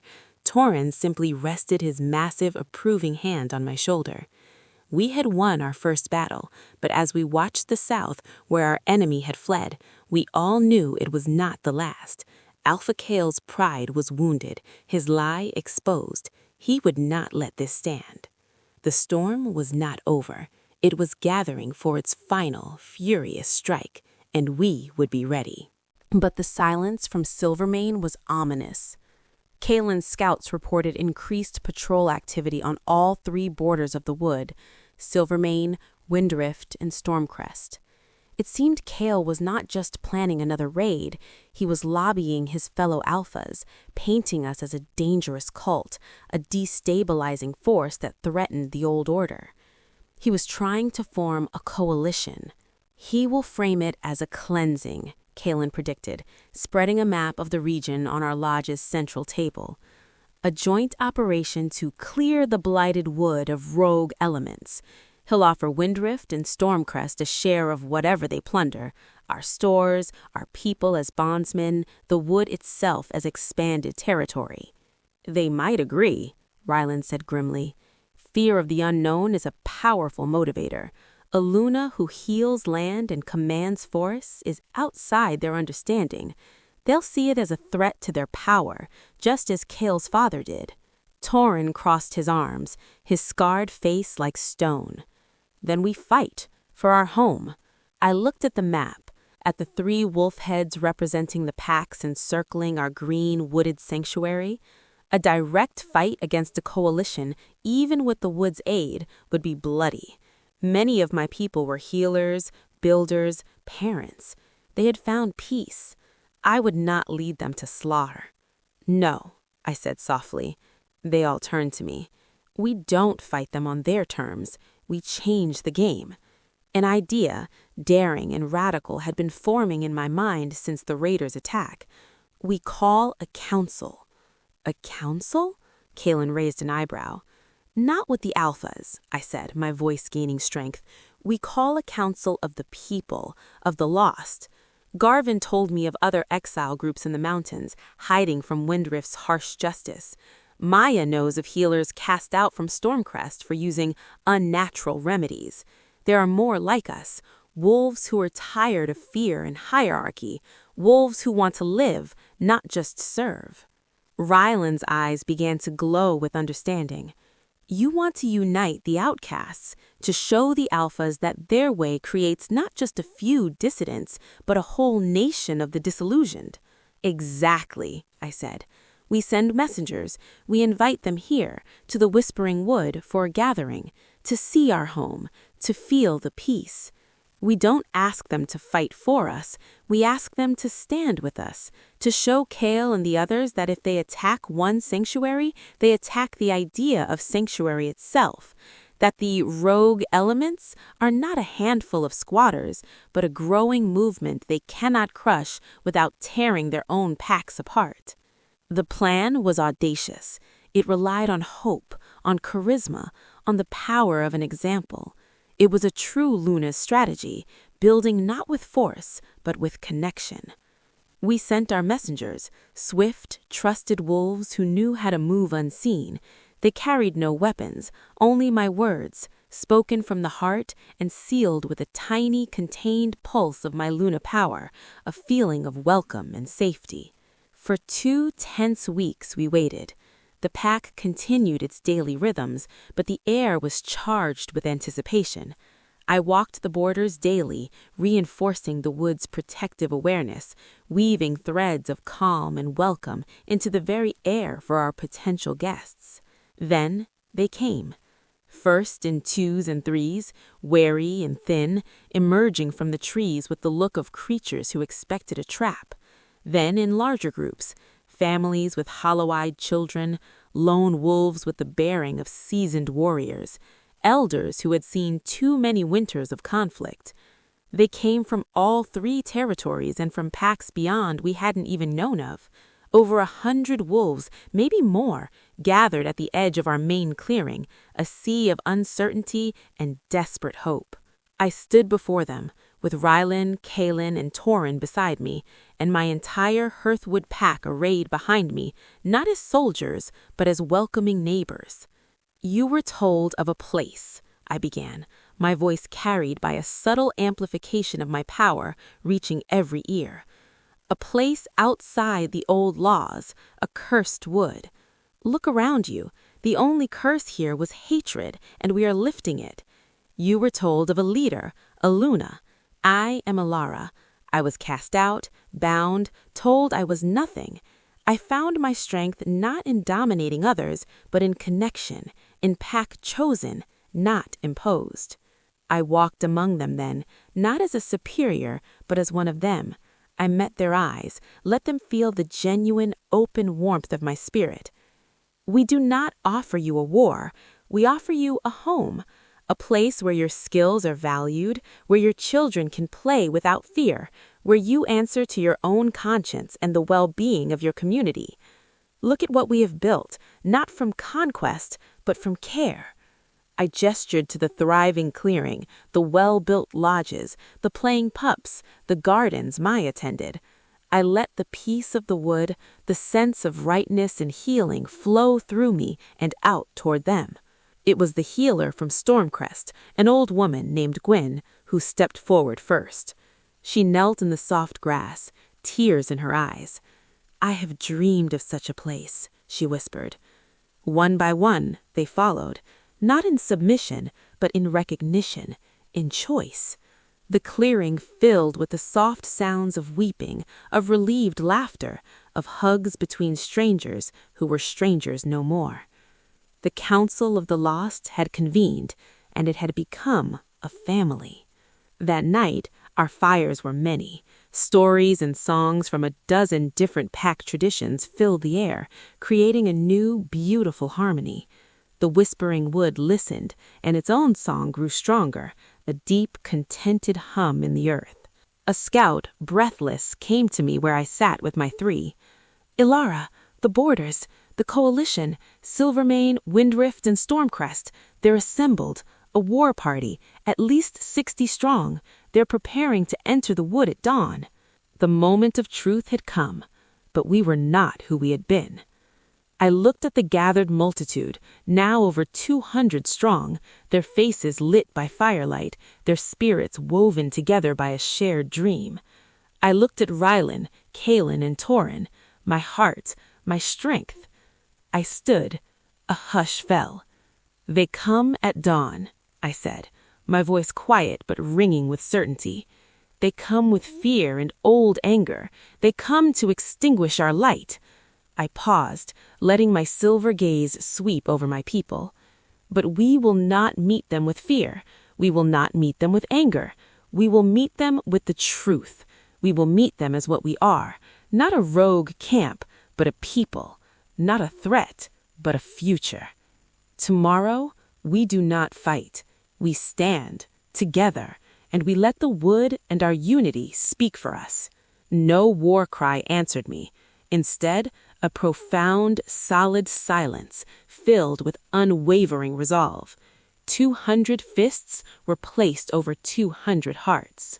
The coalition had an army. We had a home. And as the moon rose over the whispering wood, I knew, with every fiber of my being, which was stronger. Dawn approached, staining the eastern sky with pale gold and rose. The whispering wood was utterly still, holding its breath. At the forest's southern edge, just inside the tree line, we stood. Not in ranks of war. We stood as a community, the entire population of Hearthwood and our newfound kin, over 200 wolves, men, women, and children, gathered in a broad semicircle. At the very front stood the non-combatants, the elders, the healers like Maya and Gwyn, the parents with young children held close.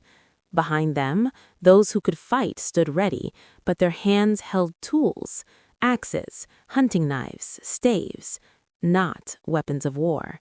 And behind them all, at the center of the arc, stood Rylan, Kaelin, Torin, and I. We were not hiding. We were presenting ourselves, vulnerable, unafraid. Through the trees we heard them, the heavy tread of many wolves, the clink of metal, the low, anxious murmurs of a war party about to enter a place they still feared.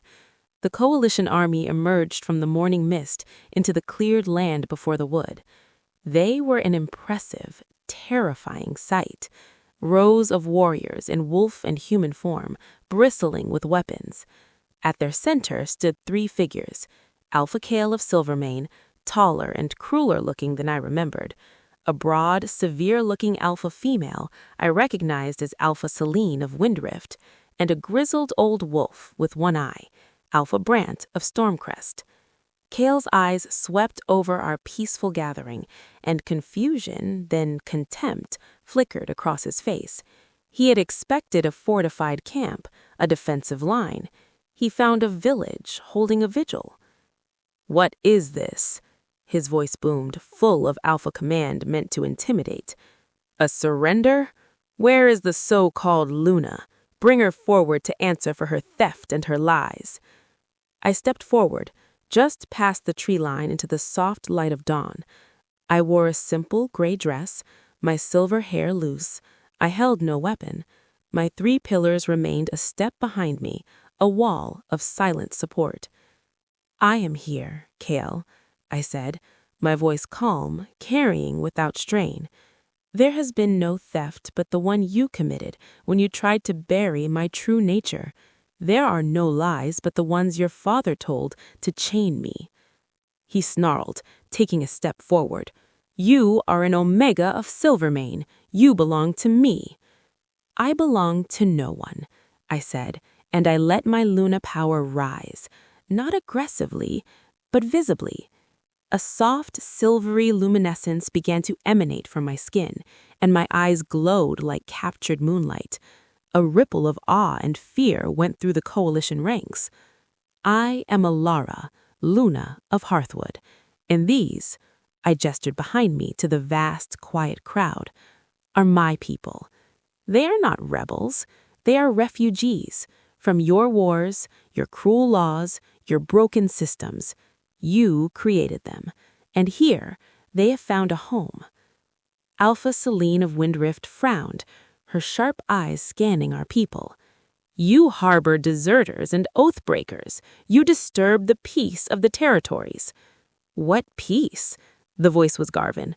He stepped forward from the crowd, his wife, Lena, beside him, holding their children's hands. "The peace of knowing my family could be cast into the snow for my conscience? We break no oaths here. We make a new one, to protect each other, to live without fear." One of the aging warriors from Windrift, now part of our community, called out to the coalition ranks. "Joran, my son, do you see me? I live. I am not dead in a ditch for being slow. I have a purpose here." A young warrior in the Stormcrest lines flinched, his eyes wide. Maya stepped forward, holding her infant.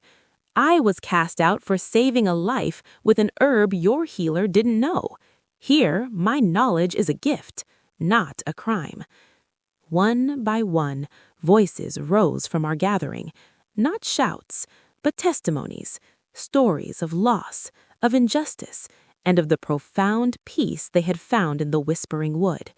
They called out names of brothers, cousins, friends, still in the coalition armies. They spoke of gardens, of children's laughter, of the simple safety of a night's sleep. It was not a battle of strength.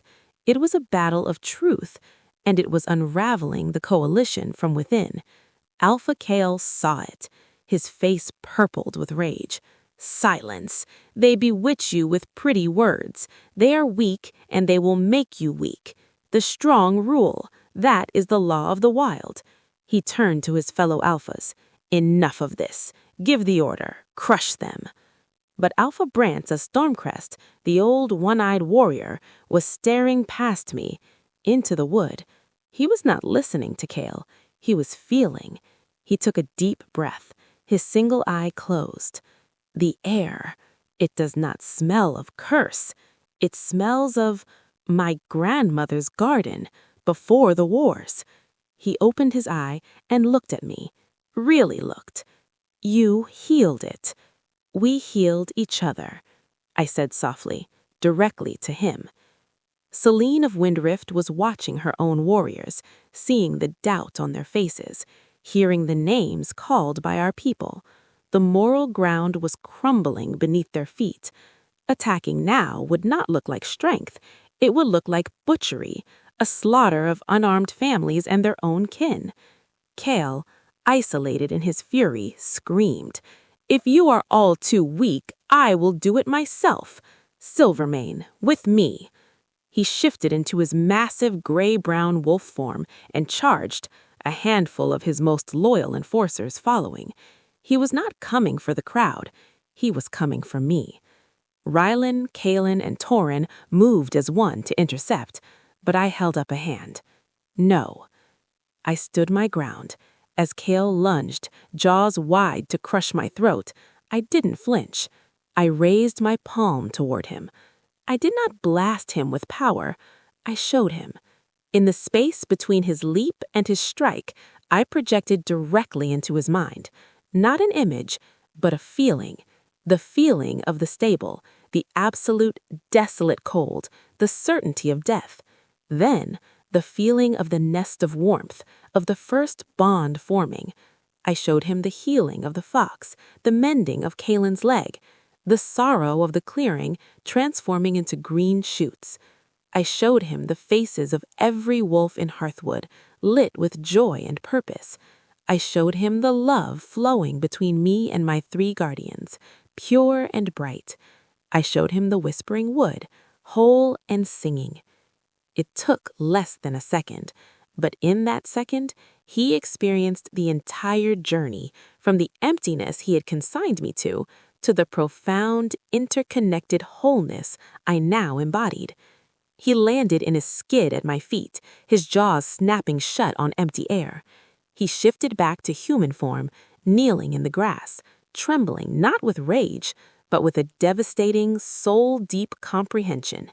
He had tried to destroy a diamond, and in doing so, he had only provided the pressure that let it form.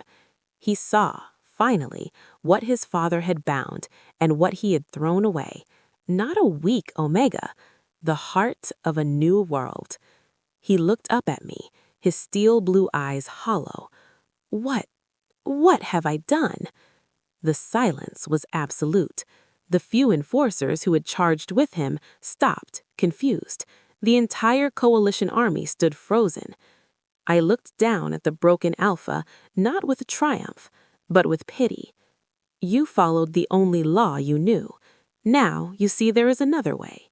I turned my back on him, a gesture of ultimate, fearless dismissal, and addressed the armies, my voice clear as a bell in the morning air. The old law says the strong rule the weak. We offer a new covenant. The strong protect the vulnerable. The wise guide the young. The whole community nurtures the individual. We do not seek your lands. We do not seek your submission.